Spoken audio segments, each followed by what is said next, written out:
perjamuan kudusnya. Oleh sebab itu pagi hari ini saya akan membawakan firman Tuhan yang saya beri judul Perjamuan Kudus dan Misi Allah. Jemaat yang dikasihi Tuhan, mungkin kita bertanya, mengapa kita melakukan perjamuan kudus? Pikir enggak saudara? Kenapa sih kita dari kecil mungkin sampai dewasa ngelihat ada perjamuan kudus di gereja? Mengapa kita melakukan perjamuan kudus?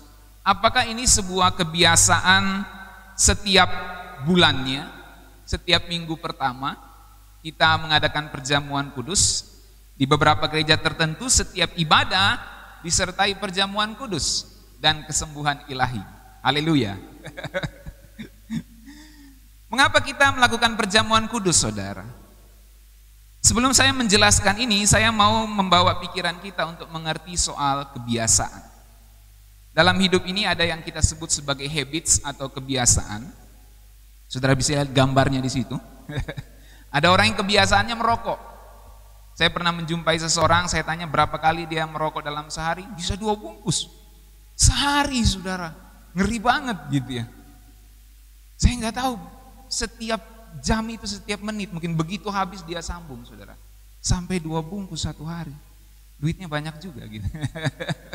Atau mungkin seminggu ada yang 2 bungkus. Dan itu tentu kebiasaan yang buruk. Lalu ada orang yang kebiasaannya sekarang main gadget. Wah, media sosial terus gitu.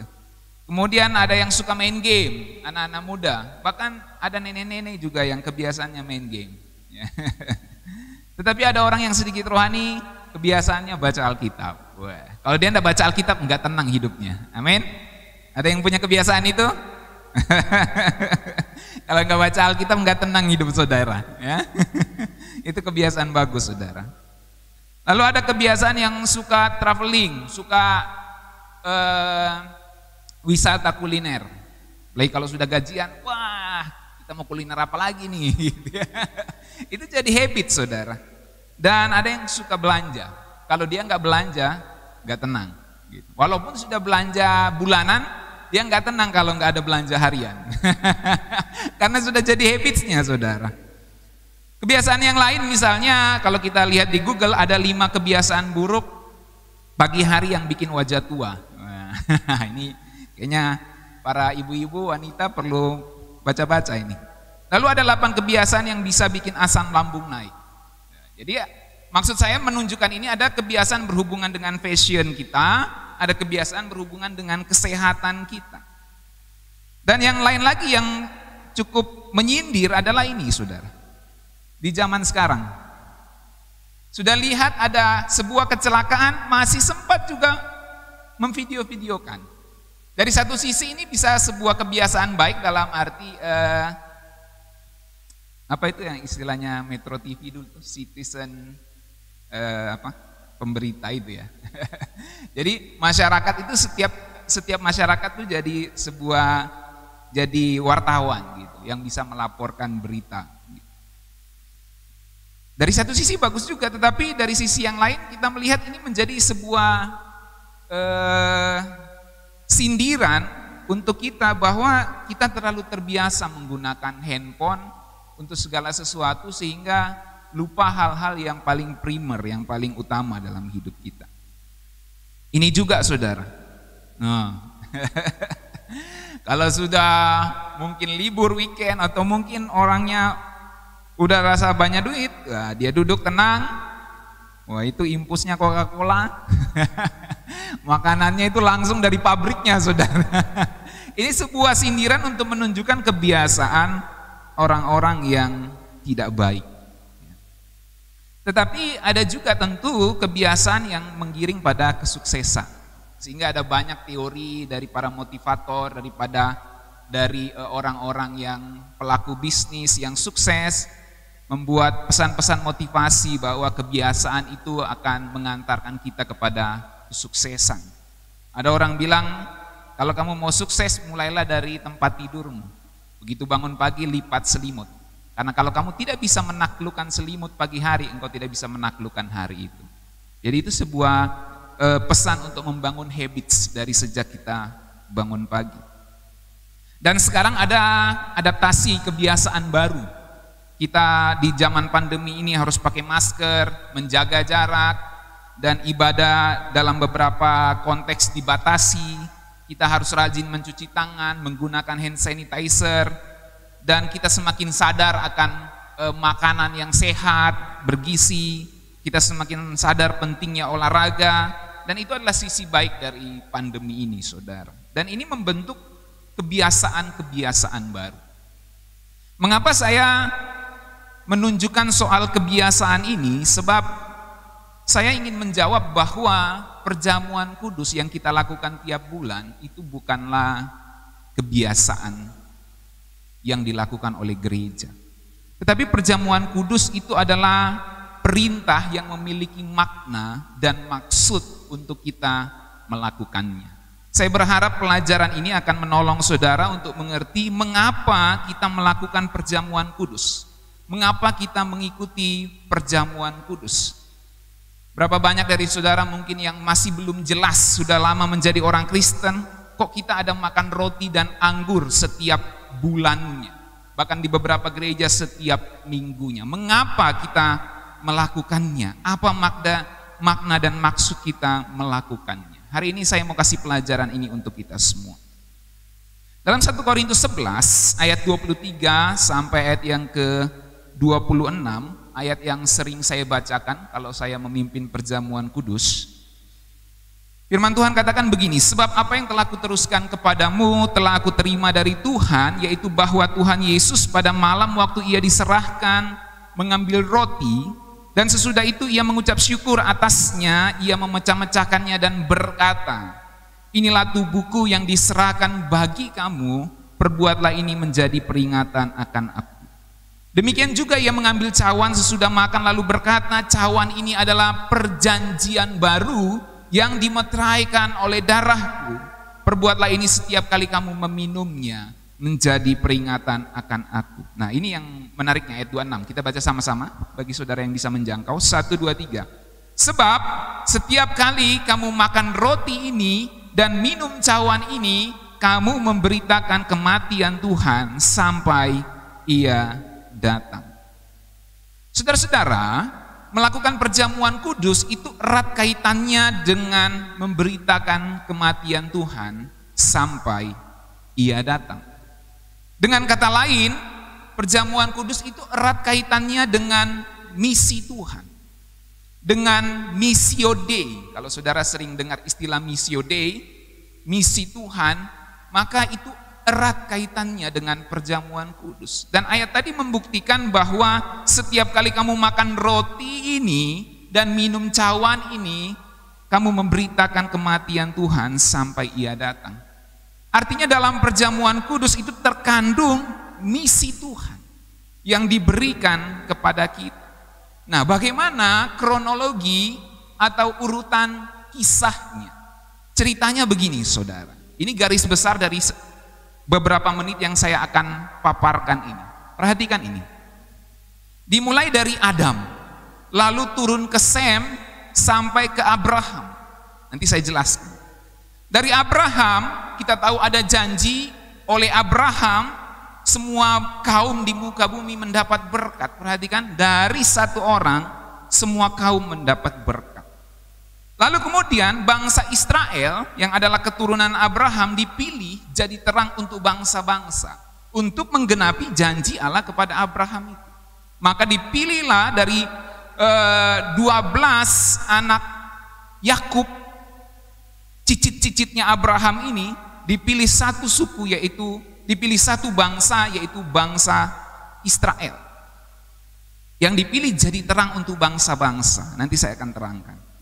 Lalu kemudian misi menjadi terang untuk bangsa-bangsa, misi untuk semua kaum mendapat berkat oleh Abraham itu digenapi di dalam Mesias atau Tuhan Yesus. Dan kemudian diteruskan oleh para rasul dan oleh kita. Sampai di sini sebenarnya saudara sudah bisa mulai melihat benang merahnya. Mengapa saat kita melakukan perjamuan kudus, kita memberitakan kematian Tuhan sampai Dia datang? Kita memberitakan misi Tuhan sampai Ia datang. Sebab sejak semula Abraham diberikan sebuah misi bahwa olehmu semua kaum di muka bumi mendapat berkat. Dan itu kemudian diberitakan kepada bangsa Israel, dan Israel dipilih untuk menjadi terang bagi bangsa-bangsa. Dan kemudian digenapi dalam satu orang keturunan Abraham, yaitu Mesias, Tuhan Yesus, yang kemudian mengadakan perjanjian yang baru oleh darahnya. Dan kemudian misi yang sudah digenapi oleh Tuhan Yesus diteruskan kepada para rasul dan sampai pada kita saat ini. Dan perjamuan kudus menjadi sebuah peringatan bahwa misi Tuhan ada di dalam hidup kita. Itu adalah abstraknya, itu adalah garis besarnya. Bagaimanakah detailnya? Mari ikuti penjelasan saya ini.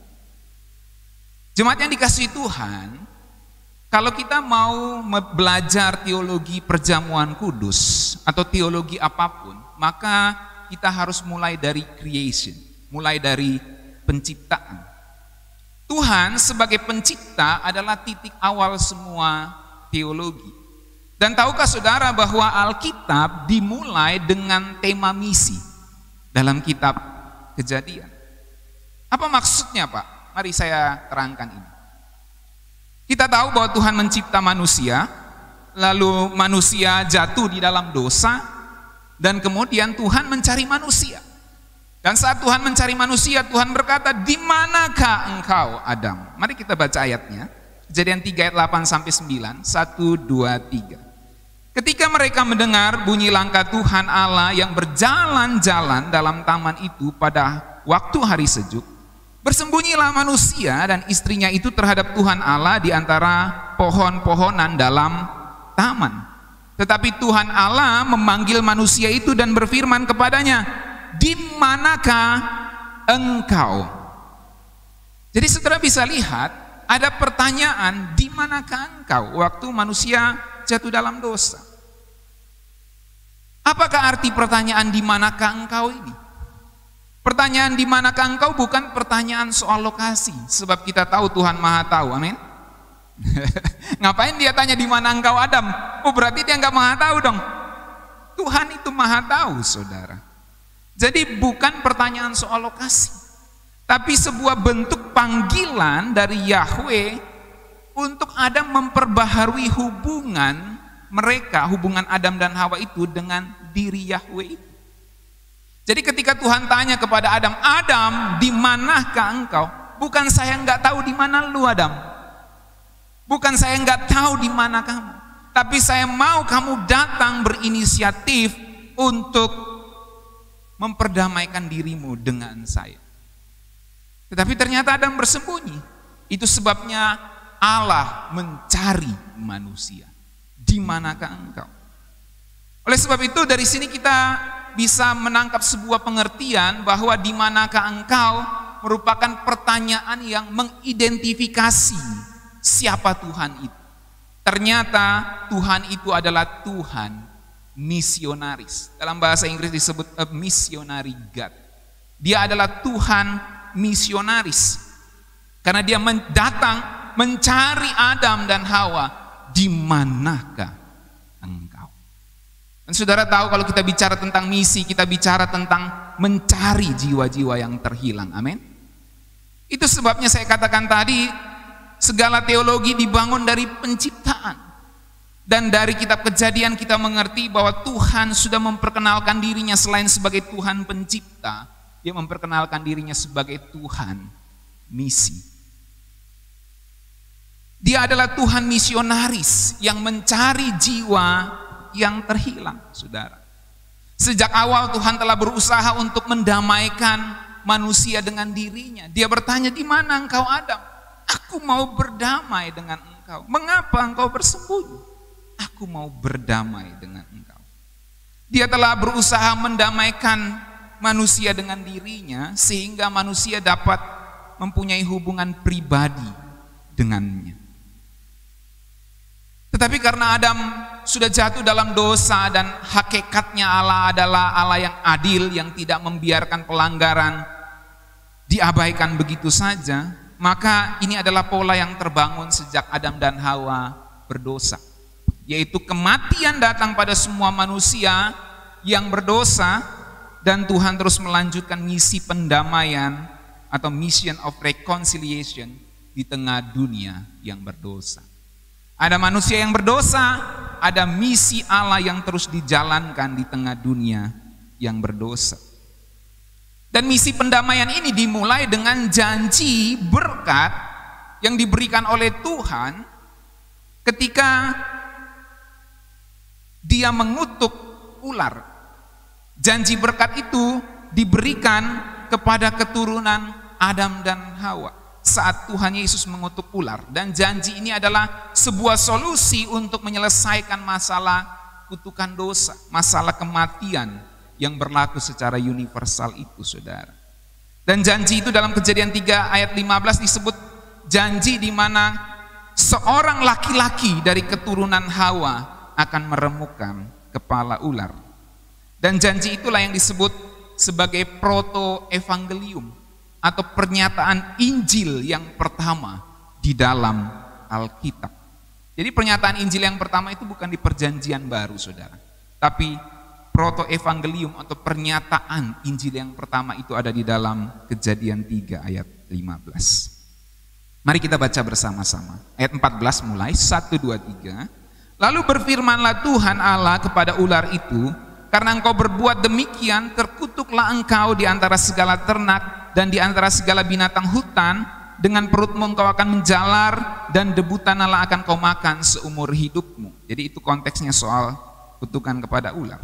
Ayat 15, aku akan mengadakan permusuhan antara engkau dan perempuan ini, antara keturunanmu dan keturunannya akan meremukkan kepalamu dan engkau akan meremukkan tumitnya. Nah, saudara-saudara, janji Allah kepada Adam dan Hawa ini yang dikalimatkan dalam kutukannya kepada ular itu, kemudian janji ini diperbesar dalam janji yang diberikan kepada Sem.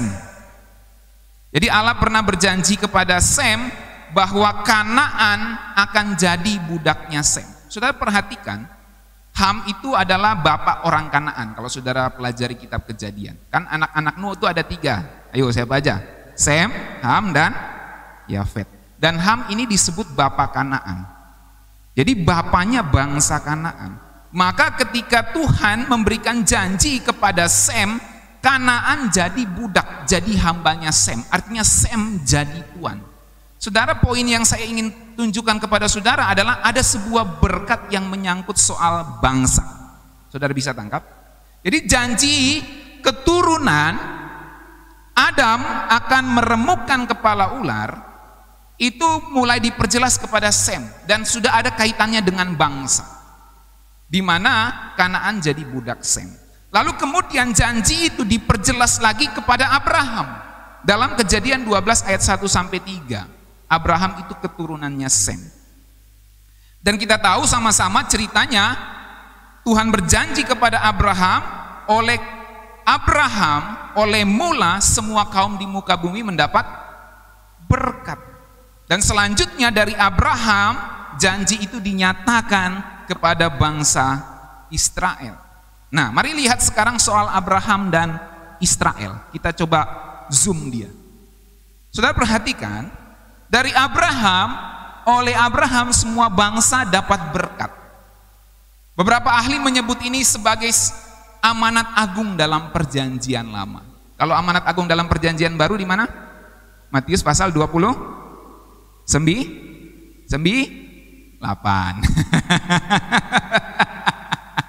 Matius pasal 28 ayat 19 dan sampai 20 gitu ya. Itu disebut amanat agung Perjanjian Baru.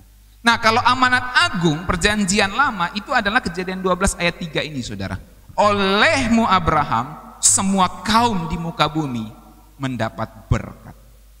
Nah, tema misi inilah, jadi Abraham semua bangsa dapat berkat, itu kan misi, saudara. Sebuah perintah, sebuah tugas untuk menjadi berkat bagi banyak bangsa, itu Abraham.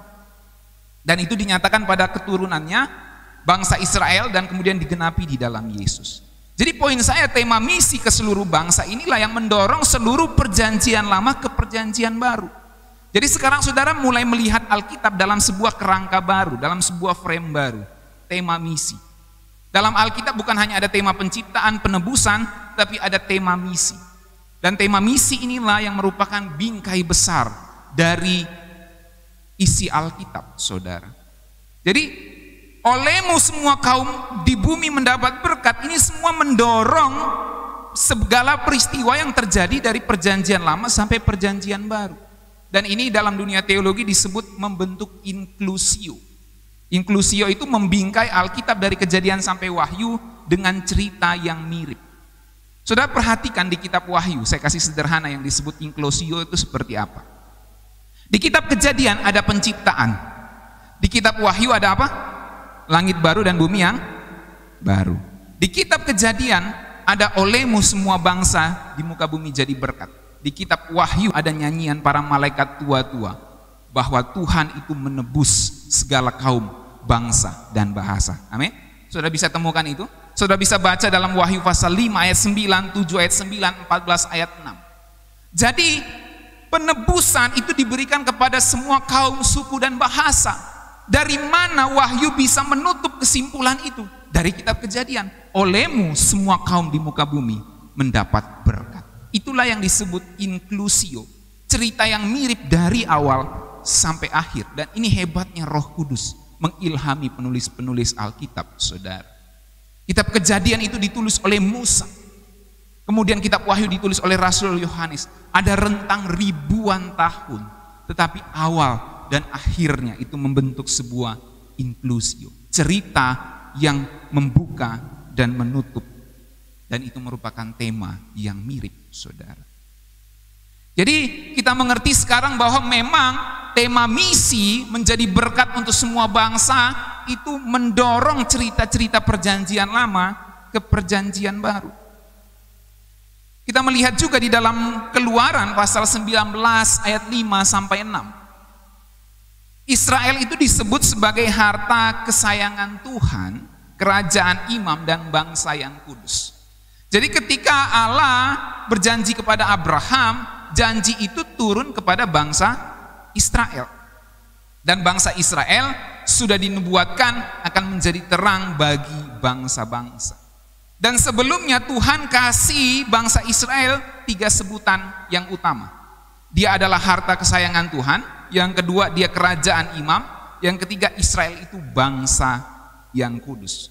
Sekarang kita lihat yang kedua, kerajaan imam. Dalam kerajaan imam atau sebutan kerajaan imam untuk bangsa Israel itu ada maksud dan tujuan Allah supaya bangsa Israel itu melayani dan menjadi terang bagi bangsa-bangsa lain.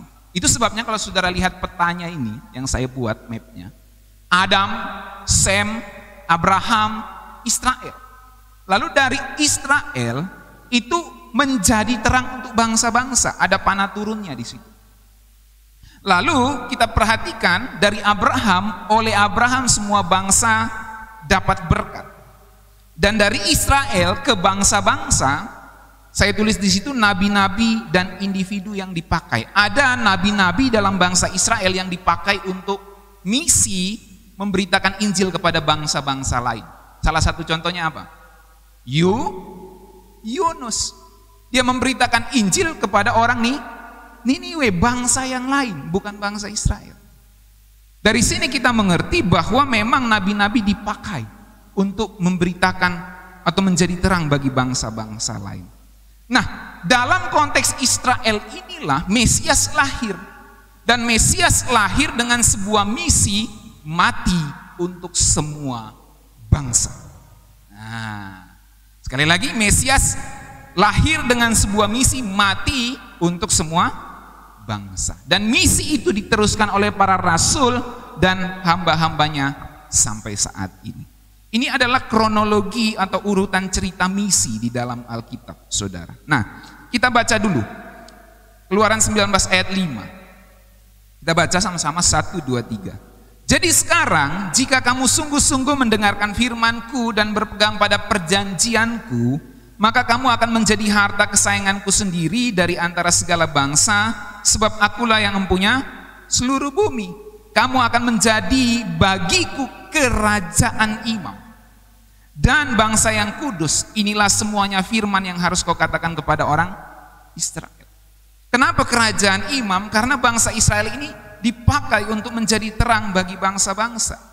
Itu sebabnya dalam Yesaya 42 ayat 1 kalau kita baca, ini menunjuk pada nubuatan tentang Mesias. Tapi saat itu diberikan kepada bangsa Israel. Jadi saudara perlu mengerti, Kristus itu juga menggambarkan Israel. Mesias itu menggambarkan Israel. Ketika janji Tuhan kepada bangsa Israel dalam kitab Yesaya, Israel itu disebut hambanya, itu digenapi dalam diri seorang. Makanya kan saudara perlu ngerti urutannya. Abraham, olehmu Abraham semua kaum di muka bumi dapat berkat. Itu tidak secara langsung oleh Abraham lalu semuanya dapat berkat, enggak begitu saudara. Tapi oleh Abraham digenapi di dalam keturunannya, yaitu bangsa Israel. Dari bangsa Israel ini disebut kerajaan imam. Dalam kitab Yesaya disebut sebagai hamba Tuhan. Israel sebagai hamba Tuhan ini digenapi dalam diri satu orang, yaitu Mesias yang adalah keturunan Abraham. Mesias inilah dengan kematiannya menjadi terang untuk bangsa-bangsa. Dan sekarang itu diteruskan oleh para rasul dan oleh kita. Nah itu kronologinya. Kita baca Yesaya 42 ayat 1, 1, 2, 3. Lihat itu hambaku yang kupegang, orang pilihanku yang kepadanya aku berkenan.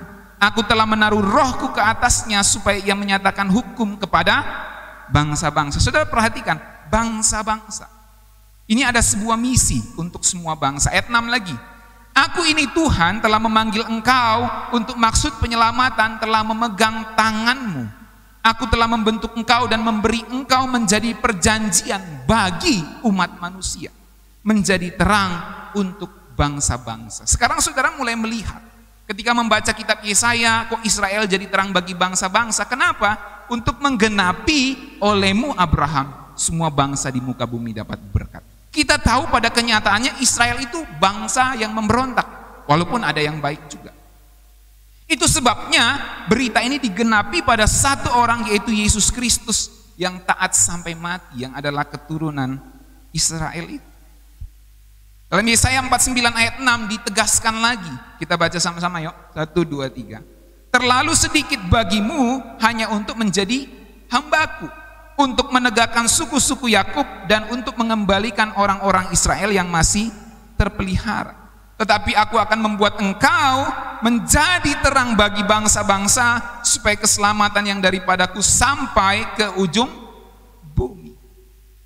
Jadi Israel dipakai untuk menjadi terang bagi bangsa-bangsa. Nah sekarang saudara lihat peta berikutnya ini. Saudara tadi sudah lihat ini, Adam, Sem, Abraham, Israel. Dari Israel dipakai menjadi terang bagi bangsa-bangsa. Ada nabi-nabi, ada Mesias, ada para rasul yang dipakai untuk menjadi terang bagi bangsa-bangsa. Dari sini sekarang saudara mengerti kenapa ketika para rasul, terutama Rasul Paulus dalam kitab Kisah Para Rasul memberitakan Injil, dia mengutip ayat-ayat dari kitab Yesaya. Ketika orang Yahudi bertanya, kenapa kamu injili orang-orang lain? Kenapa kamu beritakan firman Tuhan kepada bangsa-bangsa lain? Rasul Paulus kasih tunjuk alasannya. Salah satunya misalnya Yesaya 49 ayat 6. Ketika dalam Kisah Rasul 13 ayat 47, orang Yahudi mempertanyakan dasar Rasul Paulus menginjili bangsa-bangsa lain, dia mengutip Yesaya 49 ayat 6 yang kita baca tadi. Coba kita lihat dulu Kisah Para Rasul. Mari kita lihat Kisah Rasul 13 ayat 44. Pada hari Sabat berikutnya datanglah hampir seluruh kota itu berkumpul untuk mendengar firman Allah. Seluruh kota saudara dengar firman Allah. Akan tetapi ketika orang Yahudi melihat orang banyak itu, penuhlah mereka dengan iri hati dan sambil menghujat mereka membantah apa yang dikatakan oleh Paulus. Saudara perhatikan, orang Israel, orang Yahudi iri melihat bangsa-bangsa lain mendengarkan firman Tuhan. Padahal orang Yahudi, orang Israel itu sudah dipilih oleh Tuhan untuk menjadi terang bagi bangsa-bangsa. Jadi janji itu tidak berlaku secara keseluruhan, tapi bagi orang-orang yang mau saja untuk melakukan perintah itu, menjadi terang bagi bangsa-bangsa. Dalam hal ini Rasul Paulus kan orang Yahudi juga, tapi dia menjadi terang bagi bangsa-bangsa. Beda dengan orang Yahudi yang lain yang tidak mau jadi terang bagi bangsa-bangsa. Makanya disebut ketika orang Yahudi melihat orang banyak itu, penuhlah mereka dengan iri hati. Orang Yahudi di sini bukan Rasul Paulus, orang Yahudi yang lain gitu. Oke, next. Ayat 46. Tetapi dengan berani Paulus dan Barnabas berkata, memang kepada kamulah. Nah, ini kan dikutip dari Yesaya ini. Memang kepada kamulah firman Allah harus diberitakan lebih dahulu, tetapi kamu menolaknya dan menganggap dirimu tidak layak untuk beroleh hidup yang kekal.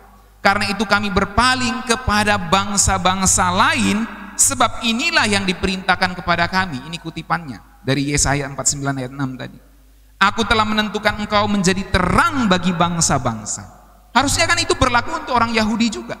Yang lain yang iri sama orang-orang bangsa-bangsa lain yang dengar firman Tuhan dari Rasul Paulus. Harusnya ayat ini berlaku bagi mereka. Aku telah menentukan engkau menjadi terang bagi bangsa-bangsa yang tidak mengenal Allah, supaya engkau membawa keselamatan sampai ke ujung bumi. Bahasa sederhananya gini, Rasul Paulus mau bilang, bro, kita kan ini dipilih untuk jadi terang bagi mereka.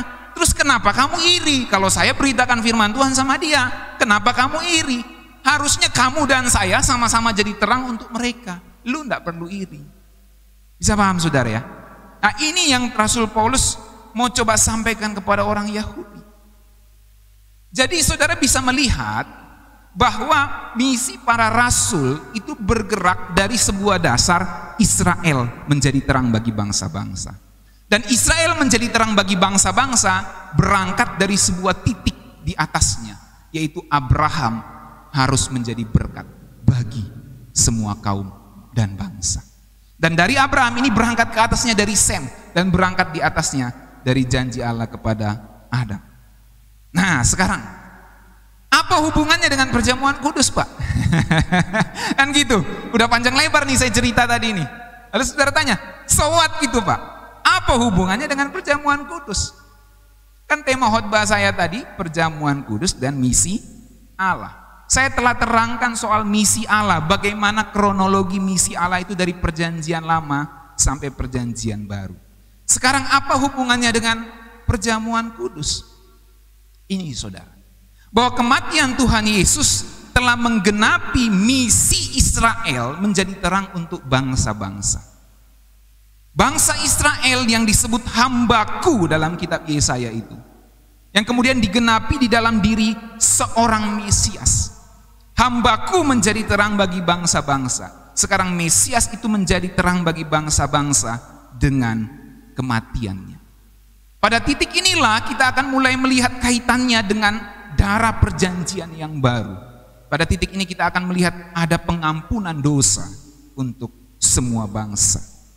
Dalam Markus 10 ayat 45 firman Tuhan katakan, karena anak manusia juga datang bukan untuk dilayani, melainkan untuk melayani dan untuk memberikan nyawanya menjadi tebusan bagi banyak orang. Dengan kata lain, aku datang menjadi terang bagi bangsa-bangsa dengan memberikan nyawaku menjadi tebusan bagi bangsa-bangsa itu. Sudah bisa tangkap maksudnya? 1 Korintus 15 ayat 3 Rasul Paulus katakan, sebab yang sangat penting telah kusampaikan kepadamu, yaitu apa yang telah kuterima sendiri, ialah bahwa Kristus telah mati karena dosa-dosa kita, bukan karena dosanya, karena dosa-dosa kita, dosa bangsa-bangsa. Karena dosa bangsa-bangsa, Kristus mati sesuai dengan yang dikatakan oleh kitab suci.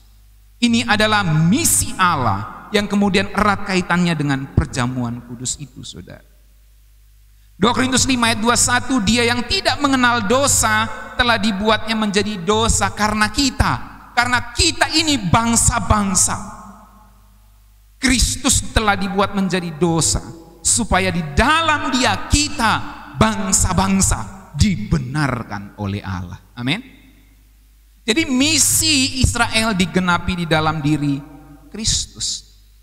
Matius 26 ayat 28. Tuhan Yesus pernah mengatakan seperti yang dikutip Rasul Paulus di dalam 1 Korintus yang saya bacakan di awal tadi. Kalau saudara baca ayat-ayat sebelumnya, inilah tubuhku dan lain-lain, saya bacakan ayat 28 yang inilah darahku. Sebab inilah darahku, darah perjanjian yang ditumpahkan bagi banyak orang untuk pengampunan dosa. Kalau kita mau pakai term bangsa-bangsa, inilah darahku, darah perjanjian yang ditumpahkan bagi bangsa-bangsa untuk pengampunan dosa. Kalau kita melihat darah perjanjian, apa maksudnya darah perjanjian ini?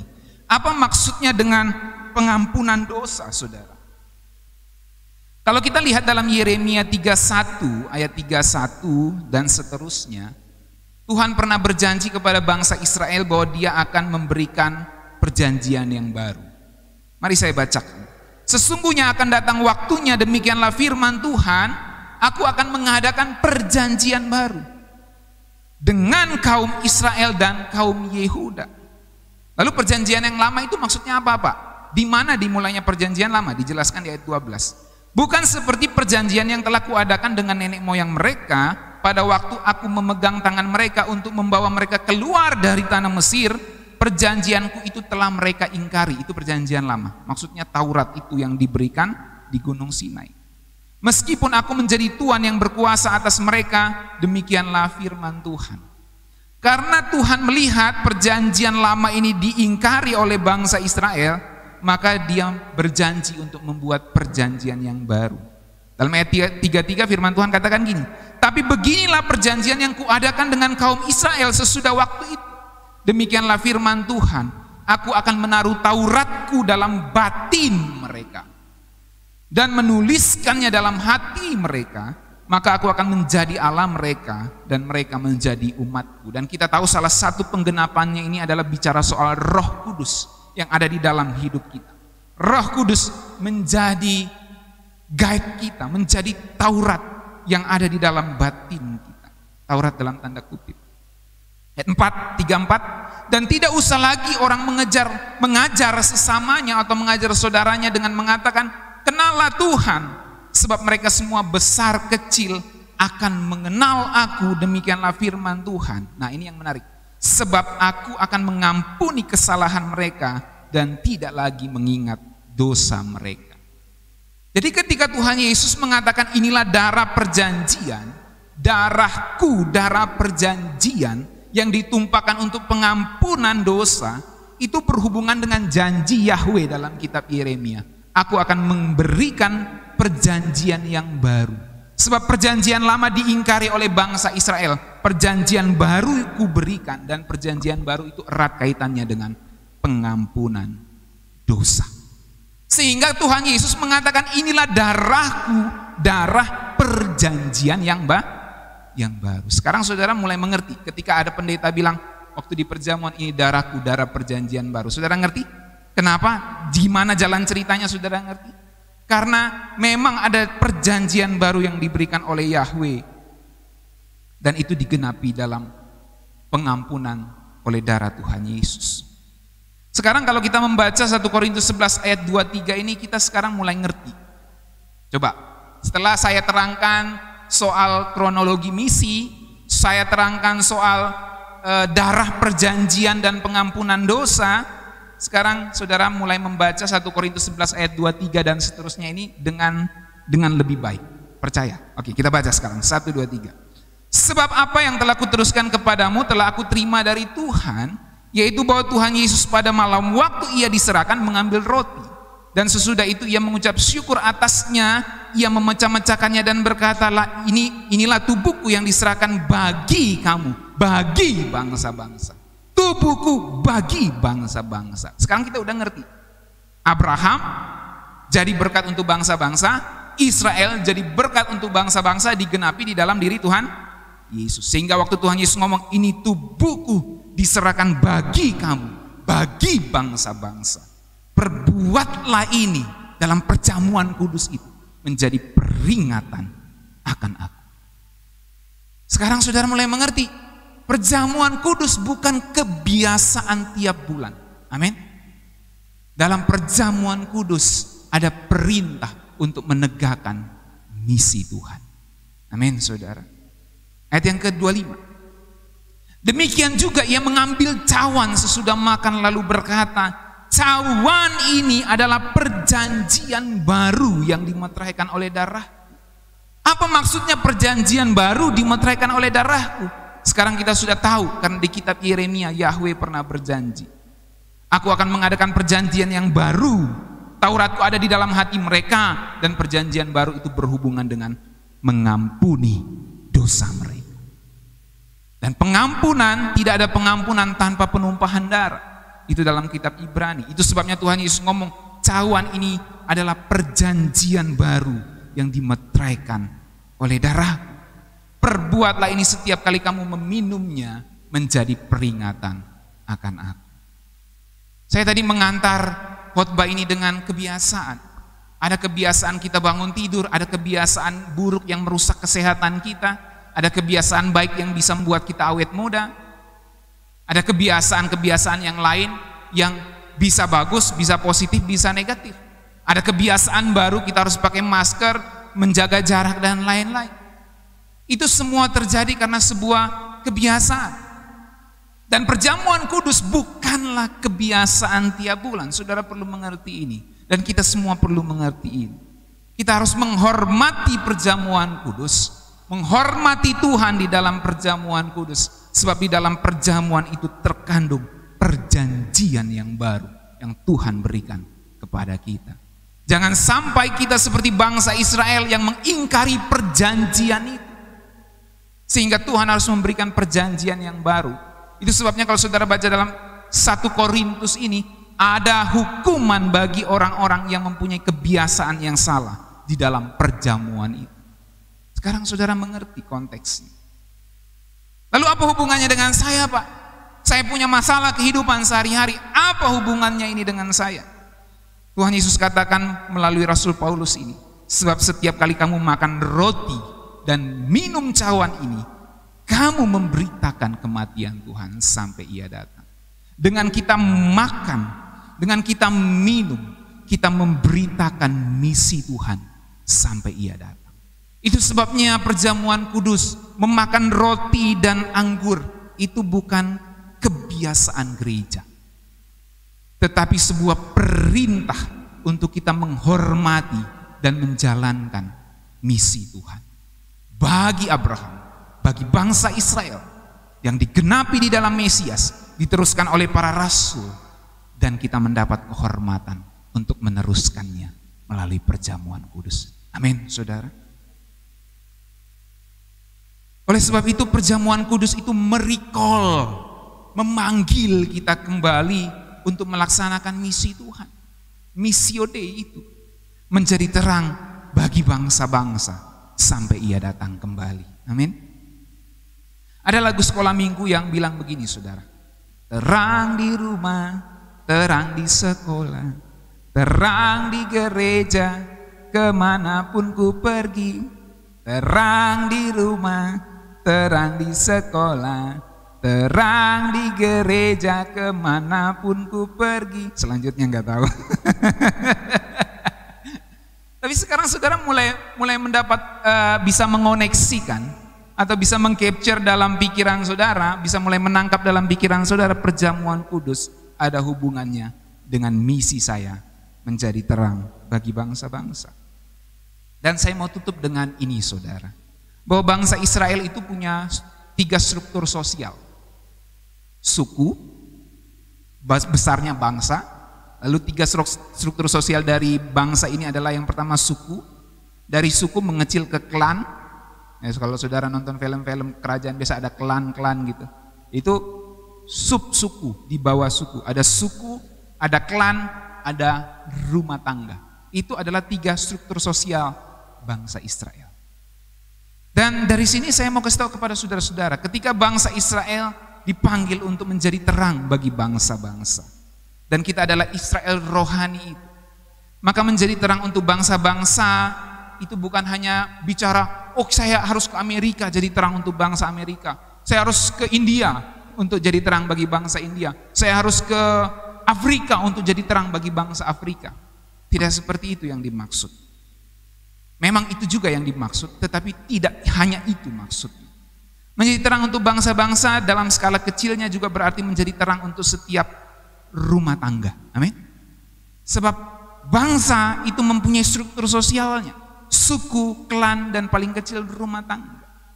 Maka ketika kita dipanggil menjadi terang untuk bangsa-bangsa, maka kita dipanggil untuk menjadi terang bagi rumah tangga kita masing-masing. Yang percaya katakan amin.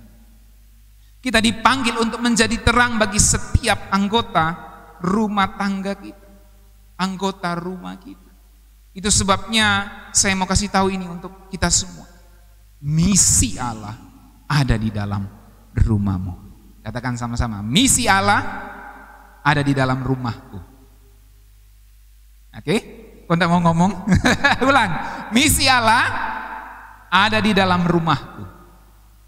Kita dipanggil jadi terang bagi bangsa-bangsa. Jangan pikirkan saya mau ke suku Indian, saya mau ke suku Aborigin. Gitu. Boleh pikirkan itu enggak apa-apa. Tapi dalam skala kecil, misi Allah itu ada di dalam rumah. Dan ingat, bangsa Israel punya 3 struktur sosial, suku, klan, dan rumah tangga. Jadi ketika bangsa Israel dipanggil menjadi terang bagi bangsa-bangsa, bukan hanya untuk bangsa-bangsanya, tapi untuk rumah tangganya. Amin. Dan saya mau ajak kita mengingat perjamuan kudus ini dan mengikuti perjamuan kudus ini dengan sebuah misi untuk kita membawa terang Tuhan itu di dalam rumah kita masing-masing. Amin. Di dalam tempat tinggal kita masing-masing, di dalam lokasi kita masing-masing, di dalam area kita masing-masing. Sebab misi Allah ada di dalam rumah kita. Dan ketika Tuhan mengatakan dalam 1 Korintus tadi, setiap kali kamu makan roti ini dan minum cawan ini, kamu memberitakan kematian Tuhan. Kamu membawa misi Tuhan sampai Dia datang kembali. Mari kita berdoa. Bapa kami di sorga, kami berterima kasih untuk kebenaran firman-Mu ini. Sekarang kami jadi mengerti apa hubungannya perjamuan kudus dengan misi Tuhan. Mengapa kami melakukan perjamuan kudus setiap bulan. Dan sekarang kami mengerti bahwa kami dipanggil menjadi terang bagi bangsa-bangsa. Bagi setiap kami yang akan menerima perjamuan kudus ini, kami mengakui bukan hanya tubuh dan darah Tuhan, tapi mengakui bahwa kami dipanggil seperti bangsa Israel untuk menjadi terang bagi bangsa-bangsa. Kami dipanggil seperti Tuhan Yesus telah menggenapinya dan mengutus kami untuk menjadi terang bagi bangsa-bangsa. Menjadi terang bagi rumah tangga kami, bagi area kami, bagi lokasi kami, bagi orang-orang di sekeliling kami. Sampai Tuhan Yesus datang kembali. Dan kami mau menerima perjamuan ini dan mengakui semua ini dan siap melakukan misi Tuhan itu. Kami bersyukur dalam nama Tuhan Yesus. Haleluya. Amin. Kita akan mengikuti perjamuan kudus, saudara-saudara.